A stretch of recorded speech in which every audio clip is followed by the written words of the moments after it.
નમસ્કાર દર્શક મિત્રો, મિરર ઓફ ધી વર્લ્ડમાં આપ સૌનું હાર્દિક સ્વાગત છે।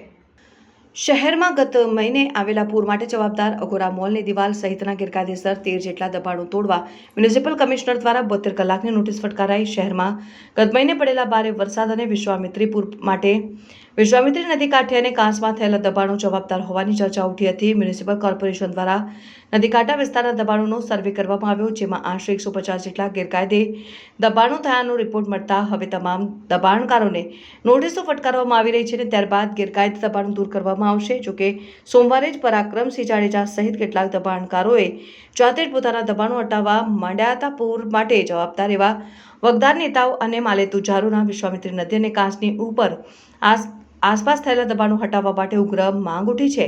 વિશ્વામિત્રી નદીમાં આવેલા વિનાશક પૂરને કારણે શહેરીજનોને કરોડોનું નુકસાન પહોંચ્યું છે। વિશ્વામિત્રીમાં આવેલું પૂર નદી અને કાંસની આસપાસ ઊભા કરાયેલા ગેરકાયદેસર દબાણોના કારણે જ આવ્યું હોવાનું લોકો માની રહ્યા છે। પાલિકા પર આ દબાણોને દૂર કરવા દબાણ ઊભું કરાયું। શહેર ભાજપ પ્રમુખે વિશ્વામિત્રી નદીને કાંસ ઉપર ઊભા કરાયેલા દબાણો પર કડક હાથે કાર્યવાહી કરવા અંગેનું નિવેદન આપ્યું હતું। વડોદરામાં આવેલા વિનાશક પૂર બાદ પ્રજામાં ભારે રોષ જોવા મળ્યો। નગરસેવક કે ધારાસભ્ય પણ પોતાના વિસ્તારમાં જઈ શકતા ન હતા, જેના કારણે વડોદરા રાજકારણમાં ભારે ગરમાટો જોવા મળ્યો।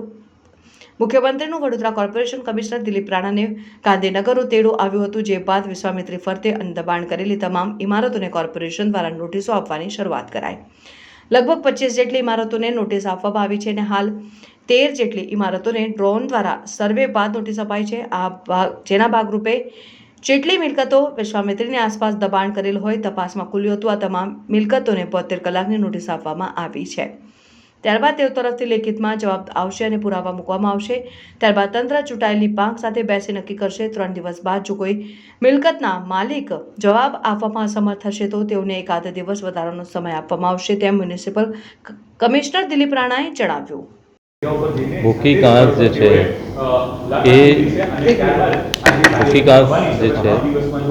એ જૂના રેવન્યુ રેકોર્ડમાં એક ભૂખી નદી એવું ડિસ્ક્રાઇબ કરેલું છે, પણ 75-76ની જે ટીપી સ્કીમ્સ છે એમાં ત્યાં પ્લોટ પડવાયેલા છે। એ પ્લોટ પડવાયેલા છે એને માટે થઈને ફાઇનલ પ્લોટ ત્યાં છે અને ઘણી બધી બિલ્ડિંગો પણ બનેલી છે અને ભૂખી કાંસને 2000ની સાલમાં કવર્ડ કરેલી છે। 2000 અને એની પછીની સાલોમાં એમને કવર્ડ કરેલી છે। એની સાઇઝ પણ ઘટી છે, પરંતુ ટીપી સ્કીમ ફાઇનલ થતાં અને ત્યાં પ્લોટ પડવાયા હોય અને ત્યાં રજા ચિઠ્ઠી મળેલી હોય એટલે એ ચકાસવું ફર્ધર પડે, પણ એમને પણ અમે જરૂર જણાશે તો એમને પણ અમે નોટિસ આપશું। જ્યાં ટીપી સ્કીમ નથી ત્યાં બી અમે સર્વે કરાયો છે અને જે 15 મીટરના માર્જિનમાં છે એને માટે થઈને પણ અમે નોટિસ આપવાના છીએ। એટલે ભૂકીમાં 2 વિષય છે। ભૂકી જે કાંસ છે એમાં એક છે ટીપી વિસ્તાર, એક છે નોન ટીપી વિસ્તાર। ટીપી વિસ્તારમાં ત્યાં જ ફાઇનલ પ્લોટ ત્યાં પડવાયેલા છે અને ઘણા જૂના બાંધકામો છે, એટલે એને જુદી રીતે ટ્રીટ કરવું પડે। પણ જે નોન ટીપી વિસ્તાર છે કે જ્યાં ભૂકી નદી જાય છે અને હજી પણ માર્જિનમાં જે બાંધકામો કે દબાણ કે એવું કંઈ છે તો એનો પણ અમે સર્વે કરાવ્યો છે, એમને પણ અમે નોટિસ આપી। વિશ્વામિત્રી નદી અને જે અન્ય કાંસ છે એનો પણ સર્વે અમે કરાવ્યો છે। સર્વેની વાત કરીએ તો અમે આખો દ્રોણનું પિક્ચરાઇઝેશન કરાવ્યું અને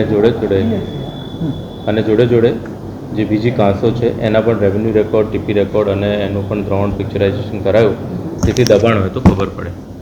એની માટે થઈને અમે જેટલી બી વિશ્વામિત્રી નજીકની આજુબાજુની વસાહતો અથવા તો જે બાંધકામ પરવાનગી આપી હોય એ બાંધકામ પરવાનગીઓ જે આપી છે એનું એક ડિટેલ લિસ્ટિંગ કરાયું, એના ફોટોગ્રાફ અને વિડીયોગ્રાફી કરાવ્યું છે। જે ઇલીગલ કહી શકાય, ધારો કે રજા ચિઠ્ઠી ના હોય અથવા ઝોનફેર ના થયો હોય એવી ઇમારતો નથી, પણ જેમાં માર્જિનનો ભંગ થયો હોય એવી ઇમારતો ધ્યાને આવી છે। એટલે એ જ્યાં માર્જિનનો ભંગ છે અમે બધાને નોટિસો આજે આપી છે। 3 દિવસનો સમય રજૂ કરવાનો આપ્યો છે અને જોડે અમે એમના જે પણ રિપ્રેઝન્ટેશન હોય એ માંગ્યું છે અને એના પછી 3 દિવસ પછી અમે કોર્સિવ મેઝર એટલે કે દબાણ તોડવાની કામગીરી જો જરૂર જણાય તો એમાં પણ અમે કરશું।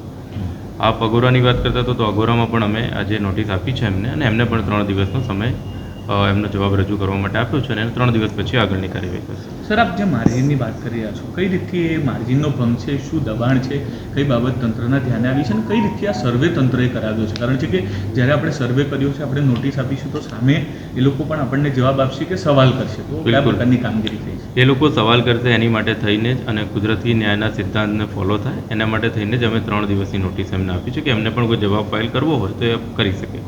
જ્યાં સુધી માર્જિન ભંગનો અને સર્વેનો સવાલ છે, સર્વે અમે એક તો છે ડોક્યુમેન્ટલ સર્વે કે જે ડોક્યુમેન્ટ્સ બધા ચેક કરે, અને બીજું છે કે ડ્રોન સર્વે અને સ્થળ મુલાકાત. આ ત્રણેય વસ્તુને ભેગી કરીને અમે નોટિસ આપી છે. એટલે જ્યાં સુધી માર્જિનનો સવાલ છે, GDCR 2017માં આવ્યો એના પછી માર્જિન ફિક્સ થયા.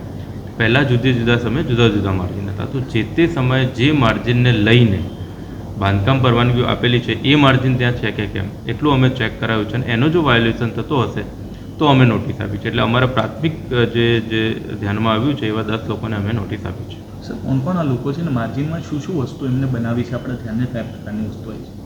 ધારો કે આ જે મેરીલેન્ડ પાર્ટી પ્લોટ છે તો એમનું કિચન માર્જિનમાં આવે છે, ગ્લોબલ સ્કૂલ હરણી છે એનું પણ અમુક વસ્તુ માર્જિનમાં આવે છે, કોઈની કમ્પાઉન્ડ વોલ માર્જિનમાં આવે છે, કોઈનો ગઝીબો માર્જિનમાં આવે છે, કોઈનું પંપ હાઉસ જે કાશીબા ચિલ્ડ્રન હોસ્પિટલ છે તો એમનું પંપ હાઉસ માર્જિનમાં બાંધકામ કરેલું છે. તો આ જે માર્જિનના બાંધકામો છે એને તોડવાની કાર્યવાહી એમના જવાબ પછી જો જરૂર જણાશે તો અમે કરશું. સર, અઘોરાની વાત છે તો અઘોરાના કઈ બાબત આપણા ધ્યાને આવી છે કે જેના કારણે ક્યાંક વિશ્વામિત્રી નદીના ઓરિજિનાલિટીને ડિસ્ટર્બ થઈ રહી છે?